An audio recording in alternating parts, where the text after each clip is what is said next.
Qashqadaryoda o'smir bolalar ishtirokida ayanchli yo'l transport hodisasi sodir bo'ldi.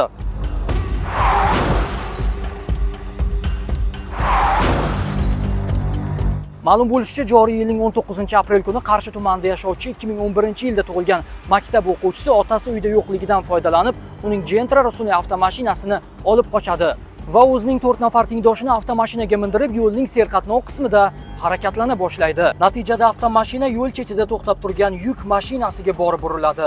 Voqea oqibatida avtomashina ichida bo'lgan 2 yo'lovchi vafot etgan.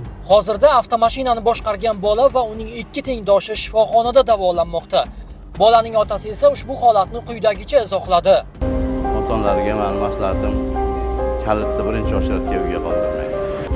Iloji boricha farzandlarni ko'rmayotgan joyga yoshirishga harakat qilish kerak. Qashqadaryo viloyati yo'l harakati xavfsizligi boshqarmasi mas'ul xodimi vaziyat yuzasidan rasmiy izoh berdi. Mazkur holat yuzasidan O'zbekiston Respublikasi Jinoyat kodeksining 266-moddasi 3-qismi bilan jinoyat ishi qo'zg'atilib, hozirda Qarshi tuman ichki ishlar organlari tomonidan surishtiruv harakatlari olib borilmoqda. Hurmatli ota-onalar, voyaga yetmagan farzandlaringizga e'tiborliroq bo'ling. Ayniqsa ularga avtomashina boshqaruvini aslo bera ko'rmang. Aks holda yuqoridagi kabi holat sodir bo'lmasligiga hech kim kafolat bermaydi.